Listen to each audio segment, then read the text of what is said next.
Selamat datang kembali di mata kuliah online atau materi testing dan dokumentasi. Kita masih ada di bab mengenai testing type and technique bagian ketiga. Bagi yang belum melihat video sebelumnya, silakan dicek di playlist. Di bagian pertama, saya menjelaskan mengenai dasar dari tipe-tipe testing, ada black box, white box, gray box, dan hybrid. Kemudian di bagian kedua, saya menjelaskan mengenai lanjutan dari teknik testing dan aspek dari tiap teknik tersebut, dan juga saya menjelaskan mengenai perbedaan dari white box dan black box. Sekarang kita lanjutkan lagi. Nah, ini misalnya saya berikan contoh gitu ya, contoh mengenai black box testing ya, salah satu form ya, black box testing. Ini dia melakukan testing untuk Facebook. Nah, misalnya seperti ini. Ya, karena bukan orang internal Facebook, maka yang bisa dites hanya luarannya. Nah, ini menggunakan black box testing ya. Jadi sudah ada tabelnya. Bagian yang mengikuti kelas saya ini nanti yang akan dikerjakan untuk proyek UAS ya. Sehingga ada form-formnya seperti ini yang di banyak buku referensi ataupun banyak jurnal begitu. Form-form seperti ini akan memiliki banyak sekali model. Ya, dan sebenarnya menurut saya tidak ada satupun yang baku ya. Karena ini akan mengikuti atau beradaptasi dengan tiap tempat dan jenis softwarenya juga.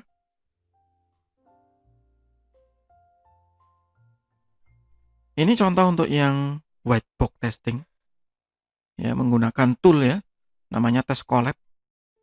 Test Collab ini lumayan mahal ya harganya. Dan ini menggunakan, kalau tidak salah saya capture waktu dia menggunakan loop testing ya. Sehingga ada faktor kesuksesannya atau sukses faktornya berapa saat dia looping. Ya, Anda bisa lihat di situ ada resultnya, ada di mana, kemudian execution summary, ya dites berapa kali, dieksekusi berapa kali, gagal berapa kali, sukses berapa kali, terhenti berapa kali begitu. Ya, dan biasanya kalau yang di whitebox ini nanti akan ada batas toleransi, karena biasanya itu jarang sekali ya software yang 0% gagal gitu. Ya, sangat sulit menemukan seperti itu, pasti ada lubangnya itu pasti. Ya, ada kegagalannya itu pasti. Ya, sehingga ya memang tidak ada yang sempurna gitu ya, kecuali ciptaan Tuhan. Hanya di sini diberi batas. Ya, hanya di sini diberi batas eh, berapa persen kegagalannya itu. Misalnya, oh, kalau di bawah 40% dianggap ya masih bisa diterima. Seperti ini misalnya, tingkat kegagalannya yang merah itu ya, itu hanya sekitar 27%. Ya sudahlah gitu. Berarti masih layak untuk launching ke customer misalnya, ya. Misal seperti itu. Nah, ini contoh tool whitebox, masih ada banyak ya. Biasanya ini menjadi tugas kalau di kelas saya untuk melakukan review terhadap tool whitebox yang ada di luar sana.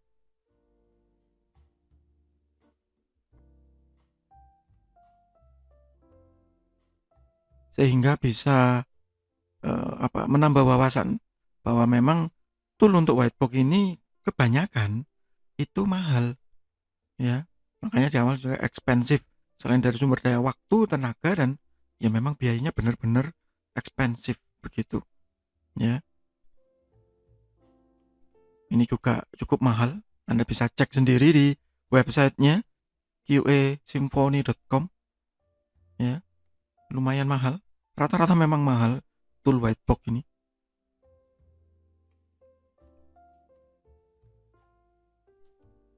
Ya, biasanya nanti ada namanya program function testing. Ya, dan program function testing ini ceritanya nanti panjang. Ya, function testing nanti ini ceritanya panjang. Bahkan pada saat dilakukan begitu, ya pada saat dilakukan perhitungannya bisa menjadi rumit. Ya, dan nanti ada lagi cabang-cabangnya dari function testing ini yang bahkan bisa memprediksi, ya kalau itu masih dilakukan di tahapan analisis, ya bisa memprediksi harga dari perangkat lunak tersebut. Biasanya untuk menentukan harga tender, harga proyek misalnya begitu. Ya, ini nanti panjang ceritanya, masih ada lagi di belakang. Ya. Nah, biasanya yang irisannya itu dianggap sebagai black box. Kalau yang satunya, yang sebelah satunya, karena itu program, maka itu diasumsikan menjadi white box karena dia structural, strukturnya. Sedangkan yang satu fungsinya. Ya, jadi secara umum black box itu seperti kotak hitam. Kita tidak tahu isi kotaknya, kita tidak tahu source code-nya, kita tidak tahu mereka menggunakan bahasa pemrograman apa, mereka menggunakan database server apa, logikanya seperti apa, apakah mereka copy paste atau full menggunakan object oriented atau menggunakan struktural. Kita hanya melihat produknya itu saja, berfungsi dengan baik atau tidak. Sedangkan white box terbuka, transparan. Dia menggunakan bahasa pemrograman apa, kita testing menggunakan alat apa, database-nya menggunakan database server apa.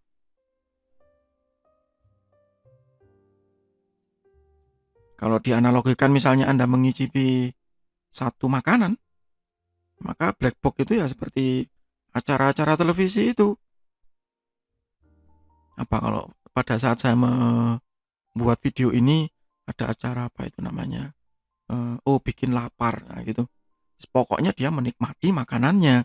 Dia tidak peduli bahan makanannya itu apa saja.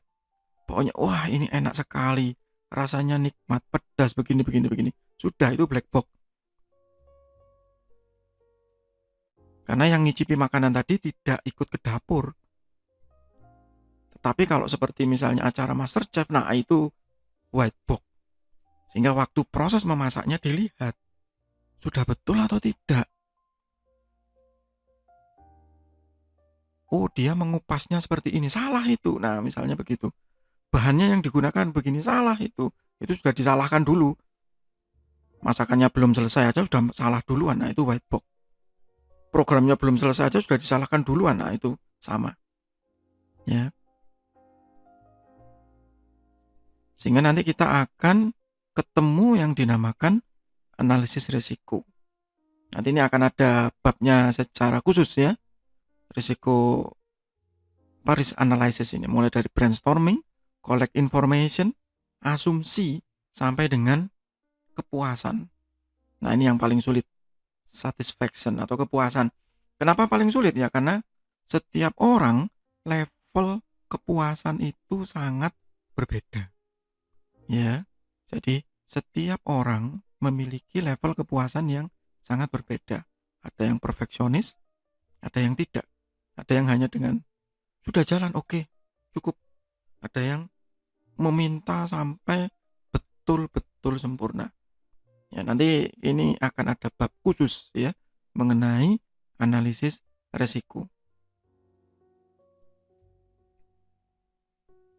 Sehingga kalau kita buat semacam life cycle gitu ya, ada yang testing diawali dari mulai coding, ada yang mulai desain, ada yang high level design sampai dengan sistem ya, dan pada akhirnya biasanya acceptance,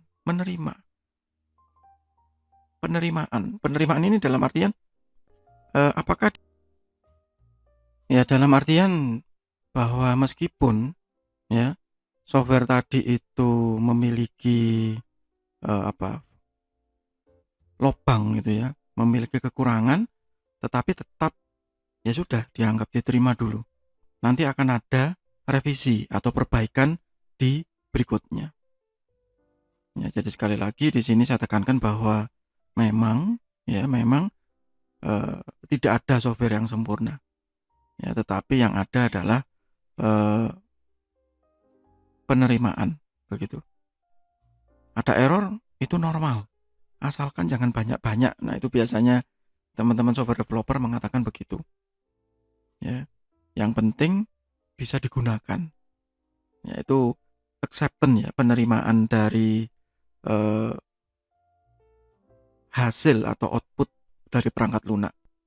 Ya, dan kemudian berargumen ya, sekelas Microsoft saja, sekelas Oracle saja, sekelas Adobe saja, mereka berkali-kali melakukan revisi, berkali-kali melakukan penyempurnaan di versi-versi yang terbaru. Padahal mereka adalah software house yang sangat besar, sangat profesional, memiliki software developer kelas dunia, ada tester internal, eksternal, bla bla bla segala macam. Ya, tapi itu betul. Ya, karena memang tidak ada yang sempurna. Ya, tapi tetap meskipun tidak sempurna, kita tidak boleh melewatkan proses testing. Apapun teknik yang digunakan, apapun tipe yang digunakan. Itu untuk sementara di bab mengenai testing type and teknik, masih di mata kuliah online atau materi, testing dan dokumentasi.